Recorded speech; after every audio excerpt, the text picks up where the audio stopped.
Good morning to you.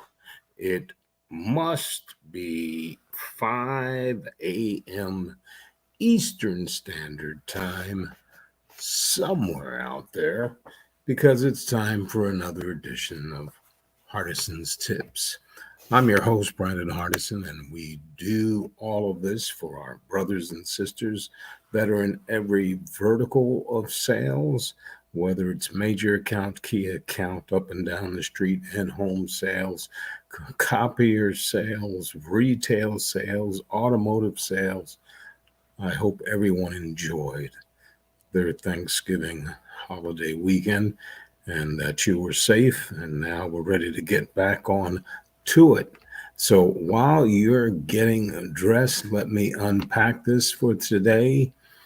We're looking at how can we get better sales results, especially now at the year end.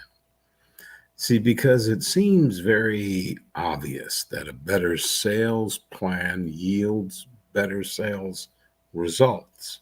And yet, I've seen in one small to medium sized business, one after another, they really don't have a documented sales plan at all. Sure, they might have a general idea of wanting to sell more in the new year than they did last year, but they have no concrete goals, no strategies to how to sell more, and no tactical level planning to improve sales results. So the good news is that sales planning doesn't have to be difficult. You just need a well worked out plan. And if you still are not with me and have some challenges, let's talk about it. Let's walk through what we think a good plan should be for anyone that's out there. Start with a realistic bottom up goal. There's nothing so inspiring in reaching a tough but realistic goal or as disproving falling off and reaching one where you feel that sales is no good and it's a bunch of baloney and I'll check out. Now, before you do that, one way to ensure that salespeople do not give up the start due to unrealistic sales goals is to involve them in the process. The process from the beginning when you gave them that offer letter. Are you going to work with them? Are you going to have daily one on ones? That's your job. They took a career change to come to you. Too often, sales managers look at last year's numbers, track on a percentage increase, and expect their sales team to do what it takes to meet the quotas that roll up into next year's goals. Unfortunately, sometimes those arbitrary numbers really don't mean a thing unless we have trained our people to attain and retain clients.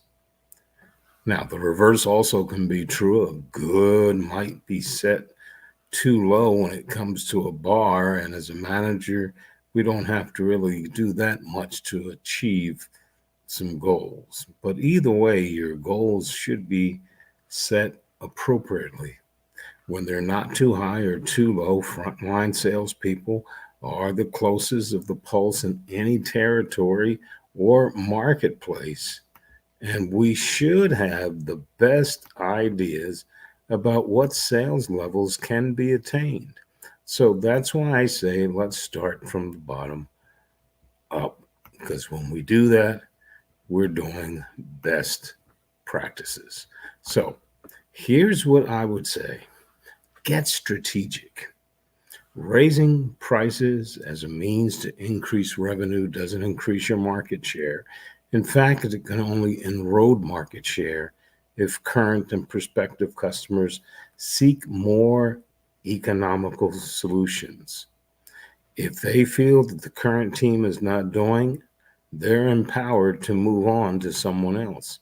So raising prices is not really a strategy to sell more. Still, you need to have a strategic view on how to increase sales if you are to make it actually happen from a tactical level. So, I want you to think about this: increase dollars spent in current product or service by current customers via increased volume. Has your customer's business changed, making it more appropriate for them to purchase more from you and your organization? This is something your sales team members should be finding out. Make available and then sell new products or service to existing customers. Are your current customers aware of everything that you're offering? They already buy from you, so this is often the easiest option to go through. Add new customer. It takes more work to acquire new customers, but you are spreading out your risk by relying less on a few large customers.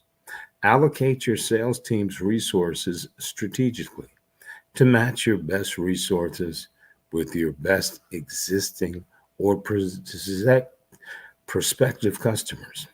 Consider classifying customers in a ranking system, whether it's A, B, C, however you want to look at it.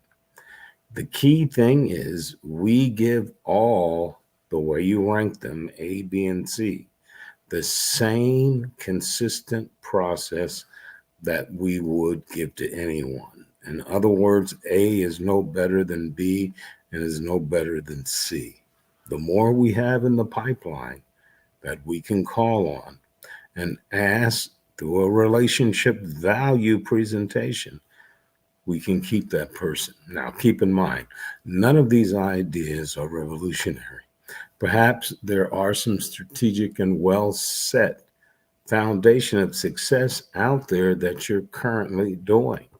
Well, maybe you just got away from it for a while. So, what do we need to do to get back to it? Because, ladies and gentlemen, it's all about consistency. The more comfortable and consistent we are with the person on the other side of the desk selling value, you and your team will have no problem moving into next year. Once again, Brandon Hardison, President of Champion Strategies, with another Hardison's tip on this beautiful Monday, the 29th day of November. And as always, in parting, you go out, you make it a champion day.